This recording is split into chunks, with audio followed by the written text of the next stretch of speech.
Bienvenue dans l'Africa Newsroom. Nous sommes toujours avec nos éditorialistes Malika Cher, Samuel Ngembok et Daouda Tal. Et tout de suite, c'est le dossier du jour.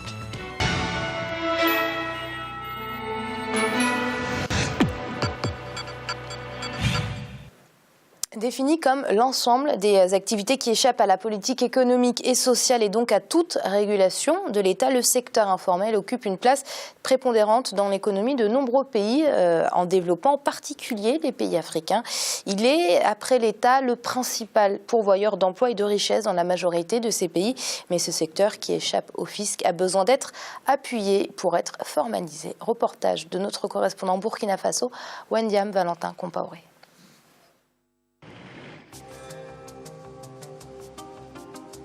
En Afrique, au sud du Sahara, le secteur informel occupe une place prépondérante dans l'économie de nombreux pays. Ainsi, de la restauration au commerce dans la rue, en passant par la coiffure, la couture, l'art ou encore les BTP, on retrouve des acteurs qui exercent à plein temps pour certains et à temps partiel pour d'autres. Selon le Bureau international du travail, ce secteur informel fournit 72% des emplois en Afrique subsaharienne. Ainsi, 93% des nouveaux emplois créés sont dans le secteur informel, alors que le secteur formel n'emploie qu'environ 10% des actifs sur le continent. Beaucoup d'Africains vivent de cette économie parallèle qui a un poids important dans l'économie des pays de l'Afrique au sud du Sahara. À titre d'exemple, au Bénin, au Niger ou encore au Mali, ce secteur représente plus de la moitié du produit intérieur brut, un pan important de l'économie de ces pays en voie de développement. Dans certains pays, des fonds existent pour accompagner ce secteur qui est en plein essor. Quelles sont les conditions pour bénéficier de cet accompagnement? Que faut-il faire pour un secteur informel plus structuré et qui bénéficie à l'économie des pays? En Afrique, le problème de l'employabilité est réel. Dans de nombreux pays, la fonction publique qui était le plus grand pourvoyeur d'emplois recrute de moins en moins. Une situation difficile pour certains diplômés du continent. Reste donc un secteur privé dominé par l'informel. Face au problème du chômage très accentué, certains jeunes préfèrent l'auto-emploi, une alternative viable sur le continent. Je pense que les jeunes de maintenant doivent comprendre que le temps de l'État-providence est révolu. Il leur appartient maintenant de se battre en commençant par l'informel, mais pas pour longtemps. Et cela va aboutir certainement à des coopératives, ou à des sociétés anonymes, ou à des sociétés unipersonnelles, pourquoi pas. Et quand on voit les pays émergents, notamment les pays comme l'Inde ou le Brésil, c'est des pays où les PME foisonnent, où les PMI foisonnent. Je pense que ces PME et PMI sont la résultante d'une certaine entreprise personnelle. Nous sommes ici au Mali, un pays dont l'économie a été libéralisée dans les années 90.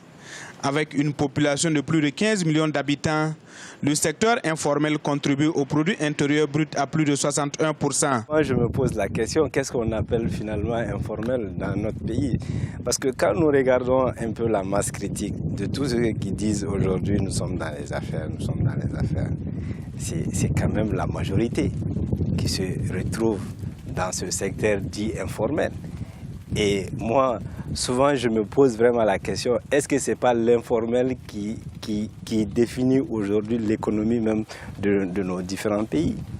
Et aujourd'hui, dire que quelqu'un est dans l'informel, moi je pense que c'est invocable, mais il faudrait trouver mieux que ça. Et je le dis également, chef d'entreprise, ça ne se décrète pas. Les acteurs du secteur informel occupent une place importante dans le tissu économique de la plupart des pays africains. Au Mali, les autorités sont conscientes de l'importance de ce secteur qui est dans une dynamique de structuration. Pour elles, plus l'économie est structurée, plus elle contribuera au développement du pays. Le pays Mali est en train de négocier justement avec des assureurs de la place une fiscalité, une couverture sociale, médico-sociale, qui accompagnera donc le processus de formalisation des entrepreneurs. C'est même s'il faut payer, je ne sais pas, 25 francs par jour, ça peut paraître peut-être énorme, mais un peu moins que ça par jour pour pouvoir bénéficier d'une assurance maladie.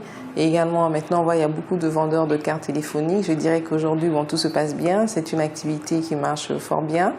Mais dans 20 ans, dans 30 ans, peut-être qu'on va changer notre façon justement d'acheter nos cartes téléphoniques. Peut-être qu'on aura des distributeurs, etc., etc.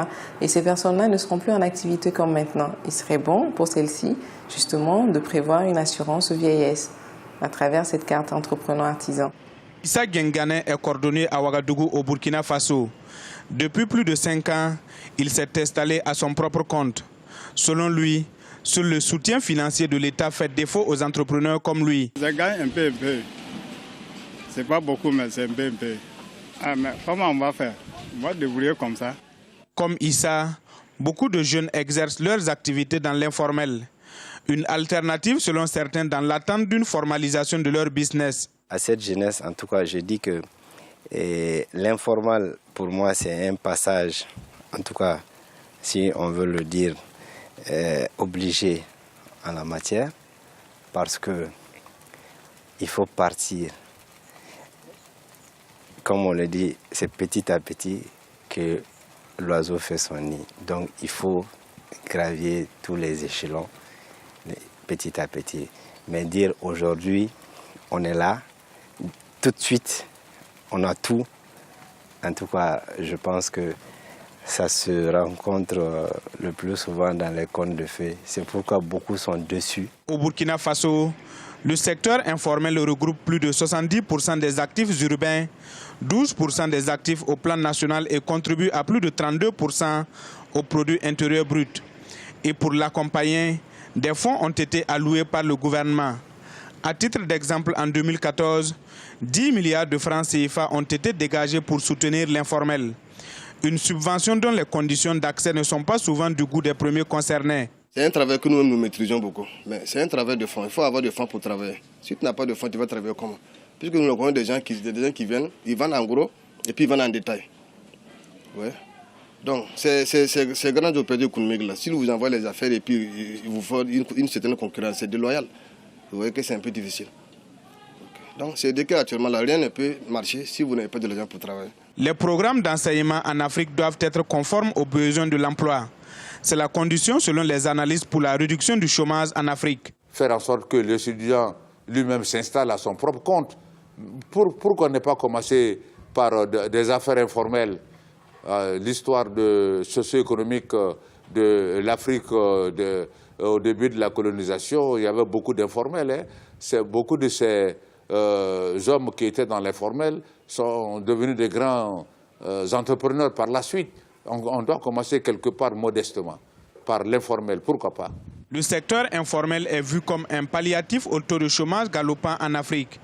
Mais certains observateurs estiment que sa régularisation est nécessaire pour une qualité des services proposés. Quand vous partez en milieu rural, vous avez des gens qui se promènent pour vendre des produits de toutes sortes.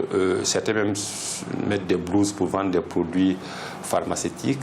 Donc il y a ça. Deuxième aspect, qu'est-ce que l'État gagne? Puisque le commerce formel permet en fait à l'État de prélever des taxes.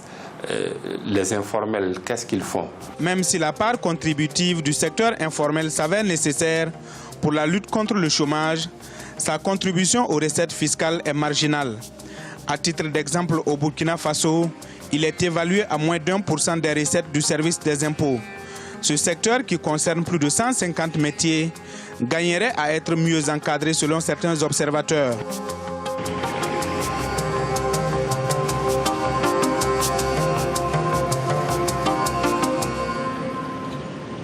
Alors, Daouda, je vais peut-être commencer par rappeler quelques chiffres qu'on a entendus pendant le reportage. Selon le Bureau international du travail, le secteur informel fournit 72% des emplois en Afrique subsaharienne et 93% des nouveaux emplois créés sur le continent sont dans le secteur informel, alors que seuls 10 le sont dans le secteur formel.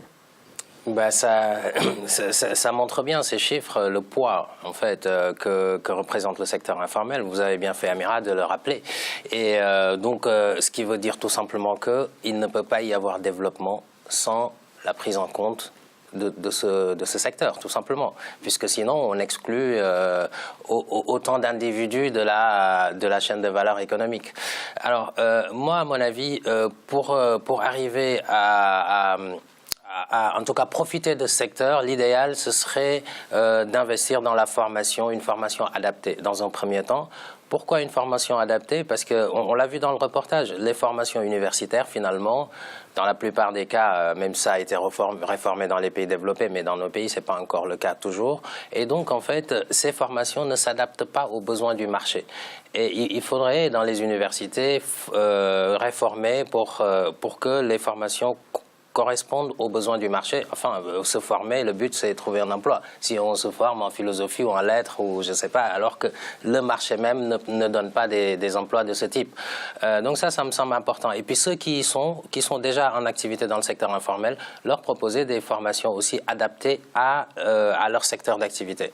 La deuxième chose, pour moi, c'est l'accès au financement. L'accès au financement est important parce que pour changer d'échelle, parce qu'on sait très bien que le secteur informel, ça correspond à des petits emplois, des petits revenus. Donc, pour réussir ce changement d'échelle, il faut permettre l'accès à des fonds. Bon, là, on peut parler du microcrédit, des fonds de garantie, des choses comme ça, mais en tout cas, il faut aller vers ça. La troisième chose qui me semble importante, c'est la formalisation des activités, la formalisation du secteur informel, finalement. Pourquoi pas? Bon, on l'a vu au Burkina Faso, il y a un guichet unique. On a vu la dame s'exprimer. Le guichet unique permet de créer sa petite entreprise d'un seul coup, on va dire. Et il faudrait renforcer ce genre de choses, faire des réformes aussi allant dans ce sens, dans le sens de la fiscalité. Puisque pour attirer des investisseurs, des investissements directs étrangers, les États font des sortes de concessions, des avantages fiscaux, etc. Il faut d'abord qu'on commence par nous-mêmes, qu'on puisse dire, quelqu'un qui quitte le secteur informel pour formaliser son activité pendant 1 an, 6 mois, 2 ans. Quelques privilèges. Exactement. Ça les motive à venir parce que le secteur informel, comme son nom l'indique, c'est complètement informel. Donc les gens, ça échappe complètement au contrôle de l'État. Les acteurs ne payent pas l'impôt. Alors s'ils savent que quand ils se formalisent, ils vont devoir payer l'impôt tout de suite, bon, ça pose un problème, c'est pas très motivant. Donc à mon avis, ces 3 éléments-là me semblent importants pour changer d'échelle, formaliser, et puis une dernière chose, l'accès à la commande publique. Je prends l'exemple d'un menuisier du coin. Quand on construit une école, l'État construit une école, il faut l'équiper en table-banc. Ce menuisier-là peut fournir ses tables-bancs dans la localité, mais tant que son activité n'est pas formelle, cette personne ne peut pas avoir accès à la commande publique qui demande du coup un certain nombre de garanties, un certain nombre de papiers, puisque ça passe par un marché public tout simplement. Donc en fait, faire toutes ces réformes, ces mesures-là me paraissent importantes pour leur permettre de changer d'échelle et de pouvoir en tout cas profiter de leur activité. Alors Malik, ce secteur informel, est-ce qu'il nuit ou pas aux États ? C'est un débat interminable. Il y en a qui sont qui disent que justement le secteur informel nuit à l'économie des pays. Pourquoi? Parce que ça empêche l'État de gagner en recettes fiscales. L'autre débat, c'est de dire que l'économie informelle, l'autre avis, pardon, c'est de dire que l'économie informelle permet à des populations de se sortir de la pauvreté, de s'en sortir. Donc le débat serait interminable. Il n'y a pas une vérité. Je ne pense pas qu'il y ait une vérité. Vous savez que... Est-ce que l'État a tout intérêt à formaliser ce secteur? Oui, l'État a intérêt à formaliser ce secteur parce que je pense qu'il y a, dans l'informel, c'est un secteur où il y a des expériences qui sont bonnes à suivre. Il y a des entrepreneurs, tout le monde le sait, il y a des personnes qui ont démarré petit et qui sont arrivées à avoir des commerces, à avoir des structures importantes, même dans le secteur informel. Donc oui, c'est du pain béni, je dirais, pour l'État de formaliser. Maintenant, il faut avoir un peu de pédagogie envers ces personnes-là parce que c'est vrai que leur dire de payer des impôts, commencer à payer quelques taxes, des redevances, ça demande un moyen pédagogique aussi, ça demande de la pédagogie envers eux. Donc c'est un processus qui est difficile de mettre en place parce que l'informel s'est constitué comme ça un peu parce que l'État a abandonné les populations. Lorsqu'il y a eu les réajustements structurels, les réajustements économiques, la population s'est prise en charge et n'a pas attendu l'État. Donc il est difficile de dire à ces personnes qui sont dans l'informel, maintenant il faut revenir dans le formel. Elles se sont prises en charge, elles ont essayé de survivre alors que l'État les a abandonnées parce que l'État devait faire des coupes budgétaires, devait se réformer, ne pouvait plus payer les institutions, les fonctionnaires. Donc c'est de la pédagogie avant tout qui doit être mise en place. Alors, Samuel, des employés de maison, des vendeurs de fruits, de cacahuètes, il y a des millions de personnes qui sont aujourd'hui dans le secteur informel. C'est un travail de titan de les insérer dans le secteur formel. C'est un travail de titan de les insérer dans le secteur formel, mais encore faut-il que l'État et les partenaires sociaux, les syndicats, les patronats puissent trouver des solutions pour ce problème. Moi, je partage l'avis de ceux qui pensent que l'État a abandonné et n'a pas eu intérêt à formaliser ce secteur, parce que c'est tout au long de ces décennies où l'État a abandonné une bonne partie de la population que le secteur informel a explosé. Justement, et à ce moment-là, les fonctionnaires se sont lourdement enrichis. Et donc, il n'allait pas de l'intérêt de l'État de formaliser ce secteur. Ce qu'il faut quand même souligner par rapport à tous ces différents défis, c'est que tant que l'État sera incapable, aujourd'hui il montre son incapacité à absorber le chômage, tant que l'État sera incapable de l'absorber et que le secteur privé ne sera pas dynamique, il faudra d'ailleurs faire la distinction entre le secteur privé formel et le secteur privé informel. Donc si le secteur privé formel est incapable d'absorber ces populations qui arrivent sur le marché du travail, il est fort probable que l'on voit le secteur informel continuer à se développer au détriment de l'ensemble du développement national. Pourquoi? Parce que ce sont des pays, ce sont des couches populaires qui resteront dans la fragilité, qui resteront dans la promiscuité et qui n'auront pas des moyens pour encadrer et protéger sur le plan social leur progéniture. Alors, Daouda, on en revient souvent à cela autour du plateau et c'est ce qui a été mis en lumière par Samuel, c'est ce manque de volonté politique. Oui, c'est le manque de volonté politique pose problème à ce niveau-là, effectivement, puisque toutes les mesures que moi, en tout cas, j'ai annoncées tout à l'heure, qui me semblent être des solutions, on peut les mettre en œuvre qu'avec une volonté politique. C'est évident et Samuel a raison là-dessus. Donc, qu'est-ce qu'il faut faire? Il faut souvent... D'ailleurs, les crises qui se déroulent en Afrique, parfois, c'est des jeunes qui sont un petit peu, entre guillemets, en errance et qui veulent revendiquer leurs droits. Donc, c'est de l'intérêt de tout État d'avancer une politique publique efficace, volontariste, envers ces jeunes qui représentent le poids le plus important d'un point de vue démographique en Afrique, parce que sinon, ça peut devenir une bombe sociale également. Donc je pense que vous avez raison, il faut de la forte volonté politique pour venir à bout de ce phénomène, de ce problème, et formaliser, accompagner les entrepreneurs en tout cas. Malik, c'est cet essor du secteur informel, mais également en lumière l'inadéquation entre les formations universitaires et le marché de l'emploi. Oui, Daouda l'a rappelé d'ailleurs précédemment, il y a un problème, il y a toujours ce problème de formation universitaire parce qu'il n'y a pas cette philosophie de l'entrepreneuriat. C'est une chose qu'on n'enseigne pas à l'université et comme Daouda l'a dit précédemment, il y a toujours ces filières classiques qui plaisent à beaucoup de monde, mais malheureusement il faut voir la réalité des choses. Il y a des filières qui ne correspondent plus à la réalité économique qui est sur le terrain. Africaine. Pas seulement africaine, en France. On sait que les sciences humaines, c'est un véritable problème en France. Et ça se pose aussi en Afrique.